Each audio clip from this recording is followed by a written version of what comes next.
당시 한 전 총리는 계엄 이후 작성된 선포문에 서명했다가 사후 문건 작성 논란을 우려해 폐기를 요청한 것으로 전해졌습니다. 이 때문에 특검팀은 한 총리가 불법 계엄을 뒤늦게 은폐하려고 했는지 등을 집중적으로 캐물을 것으로 보입니다. 또 오는 5일 윤 전 대통령이 특검에 2차 출석을 응하기로 한 만큼 한 전 총리와 안 장관을 상대로 계엄 전후 국무회의 상황에 대해서도 조사. 기간 20일 김건희 특검과 순직 해병 사건 특검도 오늘 오전 열고 본격 수사에 나섰습니다. 여러 의문에 대해 제대로 된 답을 드릴 수 있도록 최선을 다하겠습니다. 김건희 특검은 도이치모터스 주가 조작 의혹, 공천 개입 의혹 등 김 여사와 관련한 의혹 16건을 중심으로 90일 이내 수사를 마치고 기소 여부를 결정합니다. 이명현 특별검사가 이끄는 순직 해병 사건 수사 외화부역 특검팀은 60일 내에 수사를 완료해야 합니다. 다만 특검 모두 국회 보고와 대통령 승인을 거쳐 30일씩 2번 활동을 연장할 수 있습니다. 순직 해병 특검은 사건의 핵심 인물인 임성근 전 해병대 1사단장을 첫 번째 피의자로 소환해 업무상 과실치사 혐의와 함께 구명 로비 의혹도 조사할 예정입니다. KBS 뉴스 오승복입니다. 더불어민주당은 심의정 검찰총장의 사의 표명과 관련해 검찰개혁 완수 의지를 거듭 밝혔습니다. 국민의힘 송원석 비상대책위원장은 당 혁신위원장에 4선 안철수 의원을 임명했습니다. 오대성 기자입니다. 심의정 검찰총장 사의 표명에 더불어민주당은 이제 본격적인 검찰개혁의 시간이 왔다고 밝혔습니다. 개혁의 대상이 개혁을 걱정하고 있다며 심 총장 등에 대한 출국 금지와 소환 조사를 특검에 촉구했습니다. 민주당은 이재명 정부와 합심해서 검찰개혁을 차질 없이 추진하겠습니다. 거부할 수 없는 국민의 명령인 검찰개혁을 반드시 완수하겠습니다. 민주당은 내란 특검의 2차 소환 조사에 불응한 윤석열 전 대통령에 대해서도 즉각 재구속해야 한다고 강조했습니다. 그러면서 3대 특검의 내란 잔존 세력에 대한 철저한 수사를 거듭 요구했습니다.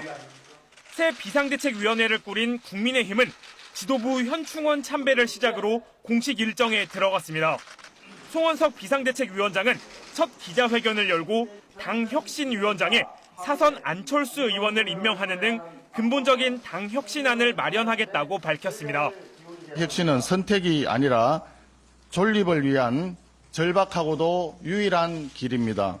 낡은 의식과 관행, 제도와 문화를 모두 벗어 던지겠습니다. 아울러 송 비대위원장은 지난해 불법 비상계엄과 대통령 탄핵, 대선 패배 등의 책임을 통감한다며 다시 한번 사과드린다. 아울러 여야가 합의 처리 의지를 밝힌 상법 개정안을 두곤 국회 법사위 법안심사 1소위에서 구체적인 심사가 이어지고 있습니다. 지난 이틀간 추경안 종합정책 질의를 끝낸 예산결산특별위원회는 오늘 소위를 열고 각 상임위에서 넘어온 추경안의 징감액을 심사합니다. 심사가 끝나면 예결위 의결을 거쳐 내일 또는 모레 국회 본회의에서 최종 처리할 방침입니다. KBS 뉴스 오대성입니다.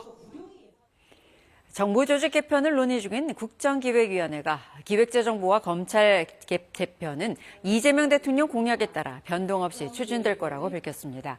조승래 국정기획위 대변인은 오늘 브리핑에서 공약은 수정하지 않을 거라며 기획재정부의 예산 기능을 분리하고 검찰의 수사와 기소권을 분리하는 방향은 명확하다고 설명했습니다. 조 대변인은 다만 방법론은 다양하다며 여전히 논의 단계이며 확정된 바는 없다고 말했습니다. 지난달 소비자 물가가 2.2% 오르며 한 달 만에 다시 2%대로 올라섰습니다.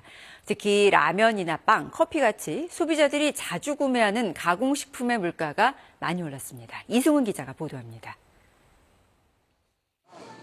지난달 소비자 물가는 2.2% 상승했습니다. 전달인 5월 물가 상승률 1.9%보다 상승폭을 0.3%포인트 더 키웠습니다. 품목별로 보면 가공식품의 상승세가 두드러졌습니다. 대표적 가공식품 라면의 경우 이번에 6.9% 올라 1년 9개월 만에 가장 큰 상승폭을 나타냈습니다. 또 빵은 6.4%, 커피는 12.4%, 햄 베이컨류는 8.1% 올랐습니다. 전체 가공식품의 상승률도 4.6%로 1년 7개월 만에 가장 큰 상승폭을 기록했습니다. 원재료비 상승 등의 영향으로 인해서 최근 출고가가 인상된 품목들이 순차적으로 반영된 영향을 받는다고. 다른 먹거리 가운데서는 수산물의 가격 상승이 두드러졌습니다. 바다 수온 상승과 어획량 감소 등의 영향으로 수산물은 7.4% 상승했습니다. 특히 고등어의 경우 16% 넘게 올라 2020년 4월 이후 가장 큰 상승폭을 나타냈습니다. 축산물 가운데서는 달걀이 6% 오르며 오름세를 지속했습니다.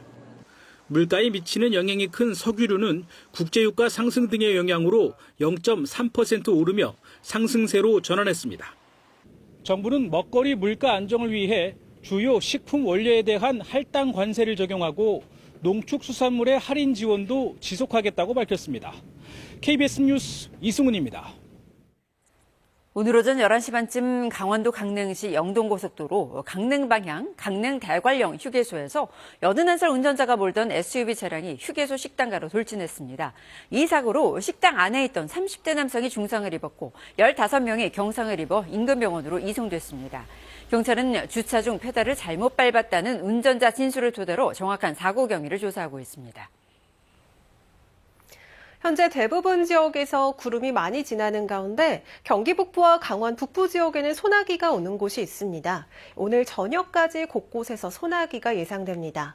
서울과 인천, 경기 북부와 강원 내륙, 영남 내륙에서 5에서 최대 30mm의 소나기가 오겠습니다. 소나기가 내릴 땐 돌풍이 불고 벼락이 치는 곳이 있겠고요. 습도는 더욱 높아지겠습니다. 이렇게 연일 후텁지근한 날씨에 전국 대부분 지역에 폭염특보가 내려져 있고 중부지방으로도 폭염경보가 강화됐습니다. 오늘 서울의 한낮 기온이 32도, 대전과 광주 34도, 대구는 36도까지 치솟아 어제만큼 덥겠습니다. 체감온도는 이보다 조금 더 높게 느껴지겠습니다. 바다의 물결은 모든 해상에서 최고 1m 안팎으로 잔잔하게 일겠지만 대부분 해상에서 바다 안개가 짙게 끼겠습니다. 당분간 별다른 비 예보 없이 하늘에 구름만 지나겠습니다. 열대야와 무더위는 계속될 것으로 보여 건강관리 잘해주셔야겠습니다. 날씨 정보 전해드렸습니다. KBS 뉴스를 마칩니다. 시청해주셔서 고맙습니다.